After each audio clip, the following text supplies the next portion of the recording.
For over 30 years, we have been delivering you the most trusted, comprehensive, intelligent, and up-to-date news across every sector, every platform, every day.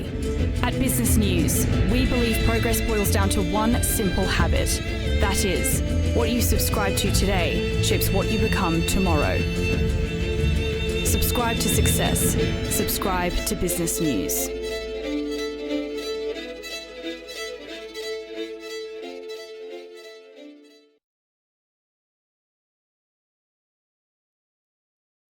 Welcome to this presentation with Pragma Lawyers. This is the latest in our Legally Speaking series discussing topical issues in commercial law. My name's Mark Pownall and I'm a Senior Editor at Business News. I'm joined today by McDonald again, Founder and Managing Director of Pragma. That's right. And McLean, Director at Pragma and a Senior Specialist Employment Lawyer, as recognised in the prestigious Doyle's Guide for 2023. Well, welcome to both. And look, today I think we've got a kind of wide-ranging discussion that takes us from protecting your business dealings with customers and employees. So we'll gyrate between those 2 points, but let's get started with, I guess it's getting your house in order. Is that what we call it? That's right, Mark. Terms of trade that govern your business. Aaron, do you want to kick off with that? Well, on that point, Mark, as a lawyer, we're constantly seeing businesses and their terms of trade. So many businesses out there are either sort of selling services or selling goods to their customers or their clients. In the course of doing that, they should have some really well documented terms of trade that govern the relationship between the business and the customer or the client. And it amazes me the quality of those terms and the wide-ranging nature of how they can be really well drafted or really poorly drafted. Now, if things are going really well between a business and its customer or its client, it doesn't really matter what's on the contract, do you know what I mean? Yep. Because everything's a bit of a handshake and everything's going well. But when there's a bit more economic pressure, which is happening at the moment, then you live and die by the words on the page. And when you need to start referring to clauses in agreements to sort of justify your position in order to get paid or in order to get out of get out of something or to recover a piece of property that you've hired to somebody, then you need to have a Rolls Royce terms of trade. And this is something simple. It's not expensive to do. And you just see really good businesses sort of get it wrong from time to time. And so there's some things, I look at lots of these documents every day, day in, day out, and I advise on them and tell people how they can improve them. And there's some things that I think that are just must-haves that businesses should have. And I just wanted to just discuss a few of those and things that I think are good. So firstly, basic offer and acceptance. How is the customer or the client going to accept it? Because one of the arguments when things go wrong is, well, I never accepted your terms of trade. Every business should have a clause in that says you don't necessarily have to sign this document in order to accept it. You can accept it by your conduct in continuing to engage with us after you receive it. It's a simple thing that people forget. Also, in the world of post-COVID with the Electronic Transactions Act, the Parliament made lots of amendments to basically say you don't need to sign contracts anymore, you can do it electronically. So you would have seen DocuSign and those sorts of pieces of software. You should have contracts which are where they can be signed by DocuSign, and there are exceptions to that. Where they can be, you should be using that. Okay, and I suspect that a lot of people wouldn't have updated their terms of trade in that respect. Yes, no, that's something that lots of people get wrong.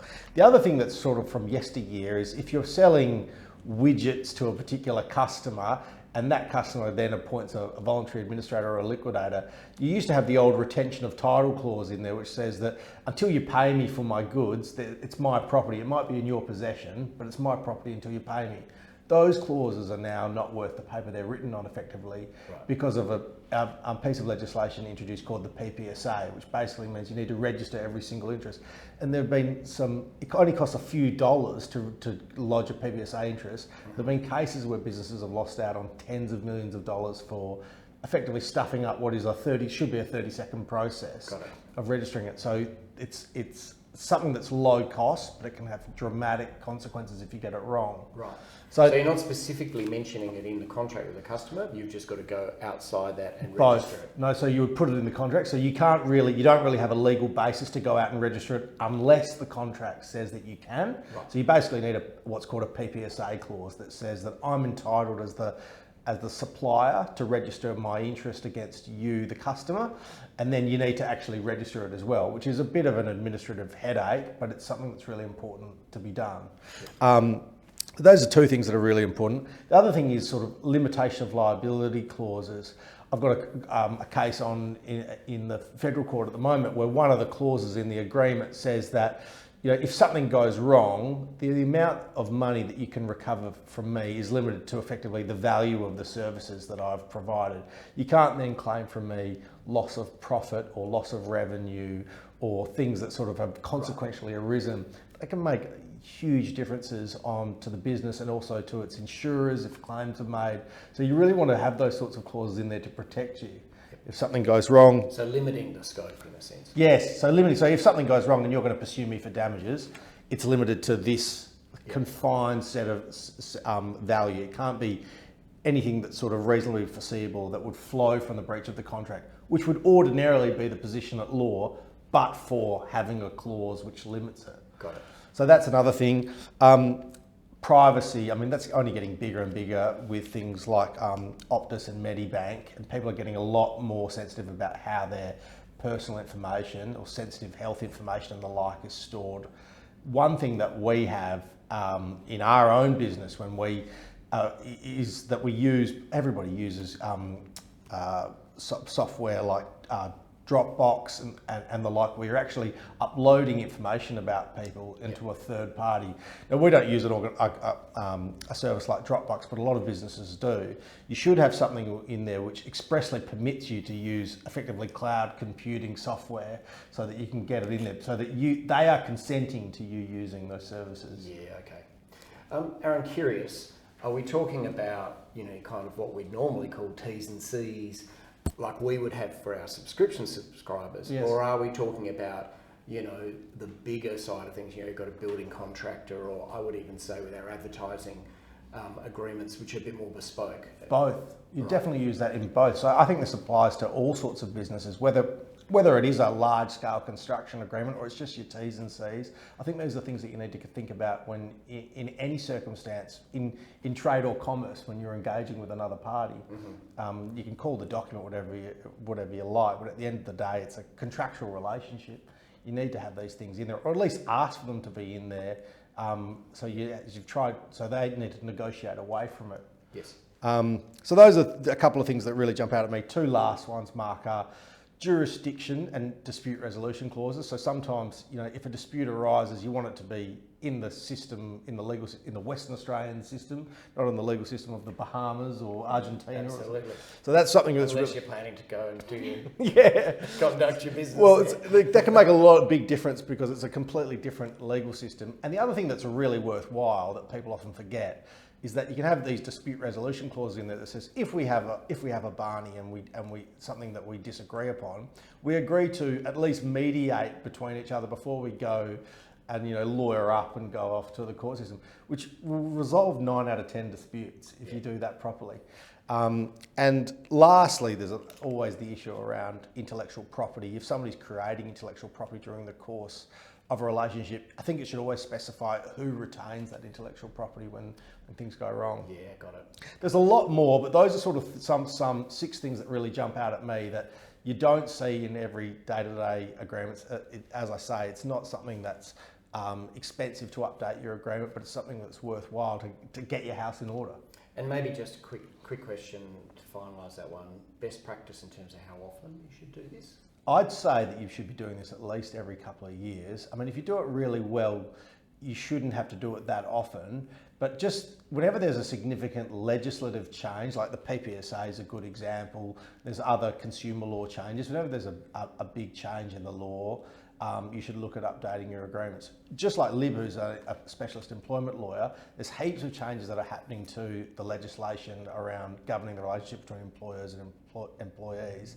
And when those changes happen, which often flow out of a change in government, which is happening now, yes, then you should be looking at updating your employment agreements and your policies around employment, which I'm sure Lib will tell you more about. Absolutely, and you know, I won't ask any political questions, but I mean, there has been, well, in fact, this isn't a political issue. It's a High Court decision. It's about a year ago or so.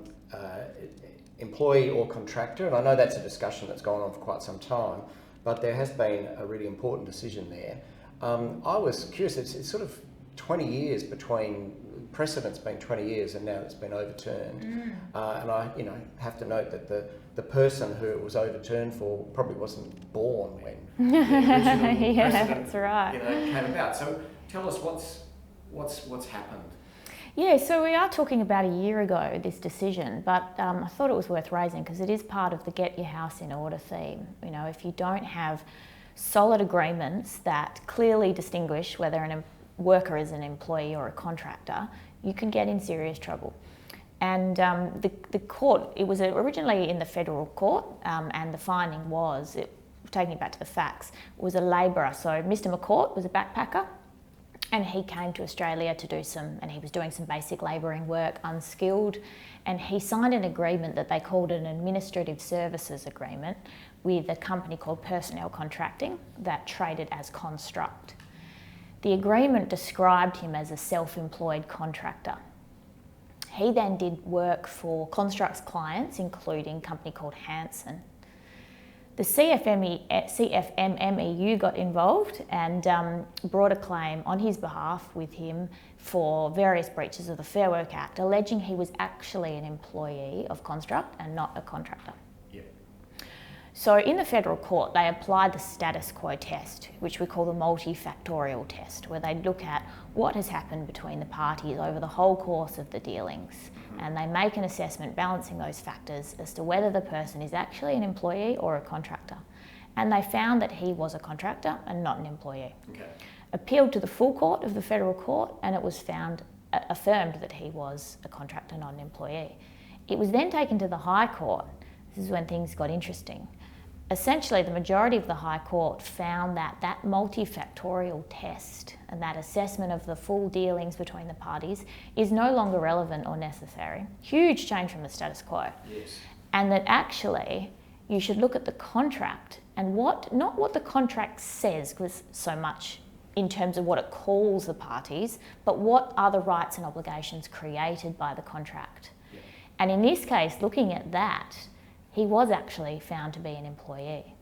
So this is very substantial for employment law because it's now really, really important to ensure that the contract reflects the rights and obligations of the parties in the way that you intend it to be. So if you intend it to be a contracting arrangement, it needs to reflect that in the contract. If you intend it to be one of employment, it needs to reflect that, regardless of if you call them an employee or a contractor.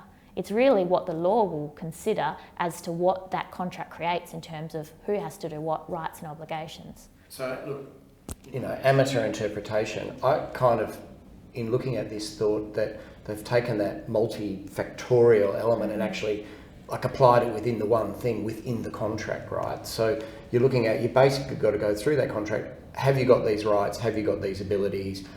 In this contract, I believe it said that he was meant to be self-employed. So just because it's written there, it's actually how it then is enforced. Yes, and how the contract works in terms of what he is required to do, what control the principal or the employer has. Right. And the key tests, or the key factors in this case that led to the finding that he was an employee was that the company Construct had a lot of control over the work he did.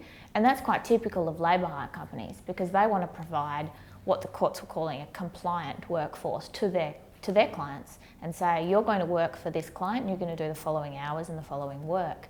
That was found to be a relationship of control, which is indicative of an employment relationship. So there was that factor. Also, the other factor was that it was found that he wasn't actually running an independent business. He was working within Construct's business, providing labour. Right, so he hadn't set up a company in his own right. And he wasn't effectively running a company. So sometimes it is always good to have that company set up, but the court would actually look at the relationship and whether in practice he is running his own company. And that comes back to the control. Is he working for other companies? Is he controlling what he does and what he gets paid? Is he providing a services agreement that says, these are my hourly rates, do you accept them? Yeah. Whereas in this case, it was Construct saying, this is what you'll be paid, this is who you work for of our clients, and this is the work you'll do. So the finding was he was an employee. And as a business, what do I have to do to make the distinction?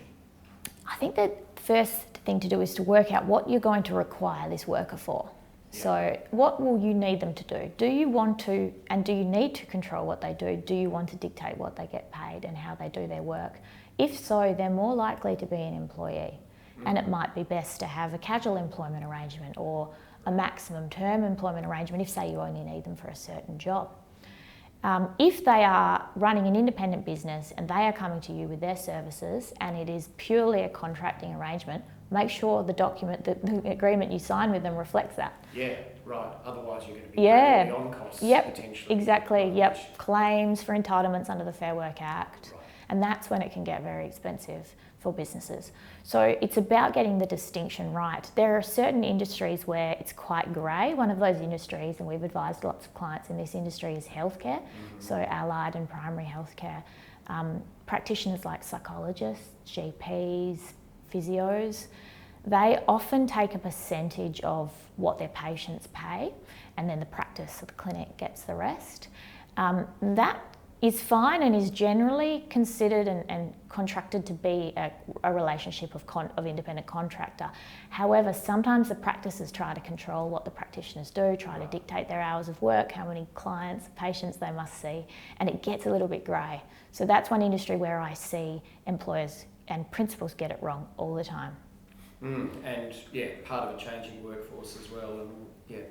All right, look, back to you, Aaron. I'm going to come back to business again in that sense.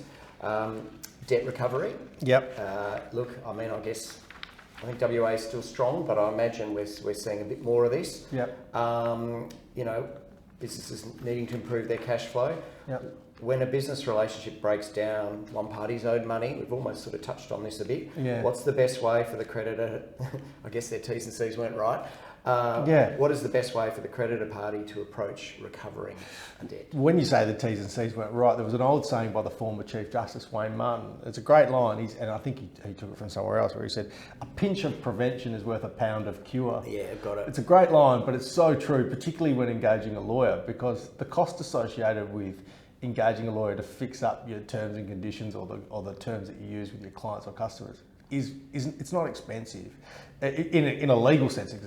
But if something goes wrong and you're trying to recover hundreds of thousands of dollars from one of your customers or clients, that can be quite expensive. Yeah. So yeah, the pinch of prevention is worth a pound of cure.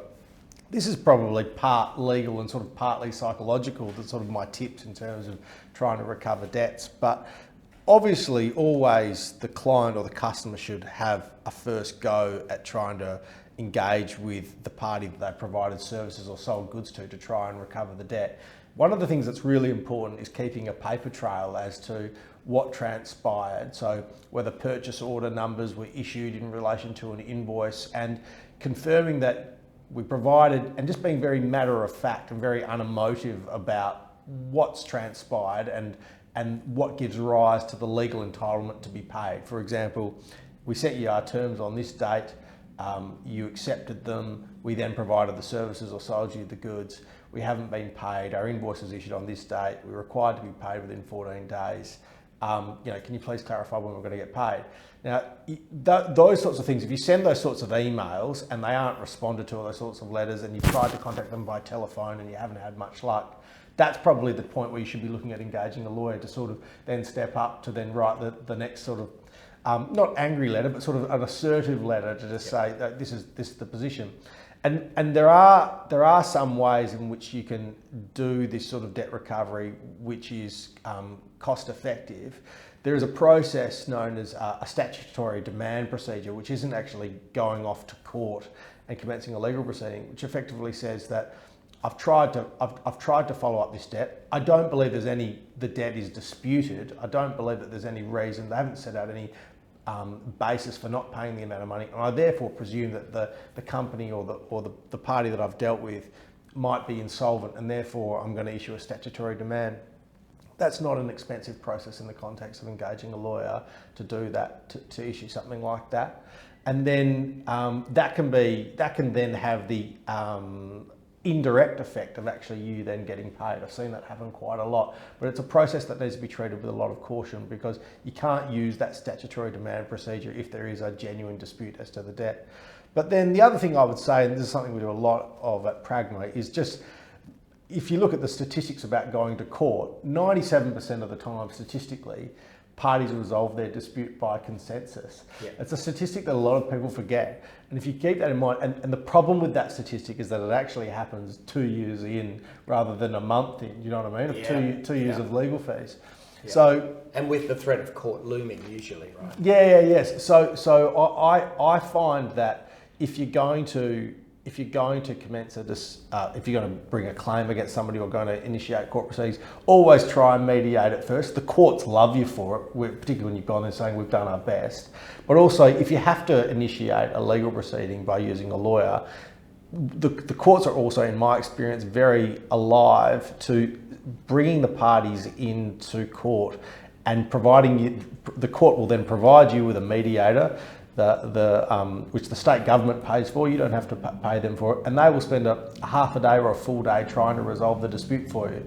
And people think when they go to court that it's just sort of like we're going to have a hearing and there's going to be a judge and they're going to make a determination. That only happens 3% of the time. And so if you can get there earlier and get a result, a compromised resolution to it, maybe not 100% of what you're asking for, but some sort of compromise, that's normally a far better outcome to the drain, both on your financial resources, but also your time in going to court. Yes. And so people often forget that. So that's a tip that seems obvious to lawyers, but sometimes for clients, it's not something that is that obvious. And the only other thing I'd say about that, Mark, is that, and I've included in the slides, which will be provided with the presentation, a sort of an example, a best practice example of effectively a letter of demand on how we would do it. But if you reach a resolution, this is something else that probably seems obvious, but people often forget. If you reach a resolution with a customer or a client or a party that was previously a customer or a client, you've got to document that in writing. So I confirm that you're going to pay me X by this date and that you're going to pay me in tranches of A, B and C on these dates. And just making sure that it's all documented and tied up in a nice little bow in writing, because you'd be amazed the amount of times that people then make these deals and then resile from them, and then you're forced trying to enforce on the deal. Yep. And so you really need to just keep that paper trail and try and lock them in. Brilliant. And my only question around this is, I'm assuming that acting as soon as you can. Yes. And you kind of said that you don't want to leave it 2 years, it drags out, but getting debt collection in motion is quite important. Yeah. Effectively keeping the pressure on, really, to let them know that you're not going to go away and that, this needs to happen soon. Because I guess that's really a more psychological effect, that if somebody's not going to chase you up for a couple of years, you're probably less likely to make payment. But if it's fresh in their mind that they've received the benefit of your services or your goods, they're going to be more psychologically attuned to paying you for it. So, yeah. Got it. Now, Libby, a couple of questions for you, and I'm conscious of time, so we'll try and keep these reasonably short. But I don't know that we can, because sexual harassment is a big subject, a lot of change going on. I think it's a fraught area for a lot of employers. You know, what are the changes anyway that they need to be aware of right now? What's really happening in the marketplace, so to speak? Lots of change, Mark. I feel like each time I come to business news, I talk about sexual harassment laws because over the last... It's not about business news, right? Yeah, of course. Last couple of years, it's all been about sexual harassment changes, and I think that it shows that society's view is changing and that this is just not acceptable. It's been happening a long time in workplaces, and the Human Rights Commission's report just late last year, the 5th inquiry report, found that it is still unacceptably high in Australian workplaces. So the lawmakers have said, we're going to try and stamp this out, enough is enough, and there've been reports into the mining industry. So one of the recommendations with the Respect at Work reports and inquiries was that there be an express prohibition against sexual harassment in work. Now, of course, under discrimination laws, we already had express prohibitions against sexual harassment in work, but it was a recommendation that the Fair Work Act be amended as well to include that prohibition, which, with the view to it placing an obligation on employers to prevent it. And this comes back to pinch of prevention is worth a pound of cure, because the onus was always on the employee who was harassed to bring a claim, put up with 2 years of waiting through state or federal anti-discrimination tribunals to get an outcome. Now the Fair Work Commission can hear complaints of sexual harassment, and the jurisdiction is very broad. So we've got a really broad definition of worker, former workers, anything connected to work, and this includes harassment from customers and clients. Yeah, look, I noted that and I wondered, what does that really mean? How do you, I mean, in a bar situation, for instance, how would you prevent that sort of thing? I'm curious as to what a business would have to do. Yeah, look, it's a good question, because for industries like hospitality and retail, these changes are substantial. And if they aren't taking really active steps to prevent it, they will be vicariously liable. Even if they just get a rogue person in the pub who harasses a bartender, they will be found to have breached the Fair Work Act, anti-discrimination laws, and there'll be huge penalties. So what does that mean in terms of preventing it? They need to do more than just have policies and train their staff. They probably need to have sexual harassment prevention plans. You'll see some retail businesses with signs up saying to the customers, warning, do not harass our staff. Baker's Delight was one of the first to do it. And they're really going to have to take those active steps, and they're going to have to be right on to anybody who behaves that way in their pub. They're going to be banning more people. So for retail, hospitality, customer-facing businesses, this year is going to be very interesting for them. And I really hope they're all being proactive to prevent it, because it's not going to be enough to just say, well, we had a rogue come into the pub, we didn't know, as soon as we found out he was behaving inappropriately, we kicked him out. It's not going to be enough anymore. Yeah.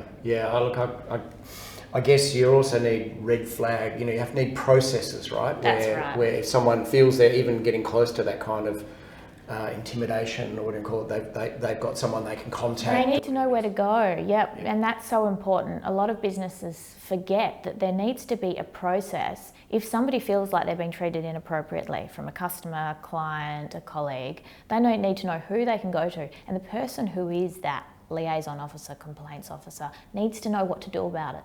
Because if there's somebody who's just told you're the complaints officer and they receive a complaint from somebody who says, for example, they're experiencing sexual harassment, if they don't know how to handle that properly, the company will still be vicariously liable. You can't just give somebody the title. That person needs to know what to do. Yep, I can see it's a big issue. Can we move on? Sure. The right to disconnect. Now look, again, I think this is a really big subject, probably not quite as fraught as sexual harassment, but it's big in employment, isn't it? Yep. I wish I had a right to disconnect. Yeah, all of us. And mobile phone, the internet, the laptop have created an environment where it's very difficult to not be at work sometimes, and it's perhaps employers take advantage of that. Yes. Perhaps people kind of let that happen, or perhaps it just makes life easier. I'm not sure. But what's sort of happening in terms of law around that? Yeah, so there has been a real focus on what we call the right to disconnect, which is essentially, it's an idea that's gaining momentum overseas, particularly in Europe, around having a human right. It's been described as it being implemented as a human right to disconnect outside of work hours and not be required or expected to respond. Lots of European companies have implemented it through law or through enterprise agreements, policies, and it's gaining momentum here in Australia. We've seen a couple of high-profile litigation proceedings. Sally Rugg and Monique Ryan. Yeah. Yesterday, it was announced that the Financial Services Union has brought a test case against the National Australia Bank on behalf of business bankers, saying that they were required regularly to work unreasonable hours. So unions are really focusing on this at the moment, and it's going to be really interesting to see how it impacts workplaces. And I must admit, I hadn't seen that current court cases going on in these terms, but obviously that's an element because the employer, in this case the politician, expected the employee to just work whatever hours was required, which they'd probably done perhaps as an activist, but now they're an employee in an office. Is that the problem? Is it the demand of the employer, or is it more subtle than that? Well, according to Sally Rugg, it was the demands of the employer, and she refused to do some duties, and then she was treated unfavourably and forced out of her job. That's what she's claiming. Yeah.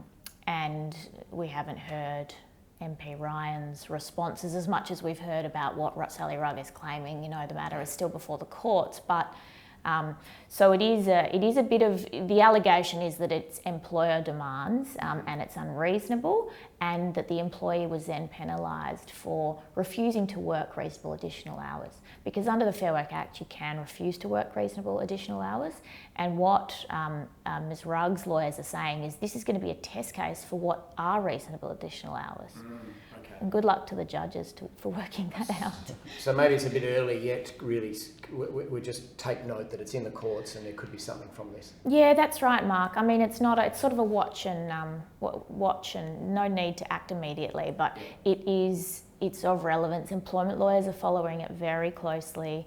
We haven't had a lot of guidance on, not from superior courts on what are reasonable hours and when you can refuse to work reasonable hours. The Fair Work Act sets out factors that have to be considered when assessing whether it was a reasonable thing to do to say, no, I'm not going to work those extra hours.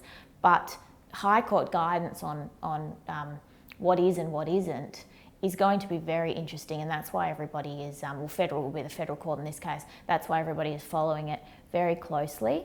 And it just, to me, shows that there's more of a focus on this now, and that's going to be quite interesting for professional services businesses and MPs as well. If the allegations of these 70, 80-hour weeks are true, it will be very interesting for politicians. Yeah, and I'm sure there's a few of those kind of arrangements that will be, have to Rethink. All right, Libby, thank you for that. Thank you, Aaron. Thanks, Mark. That was a wonderful discussion. Appreciate it. Thanks to Pragma Lawyers, and thanks for listening and watching.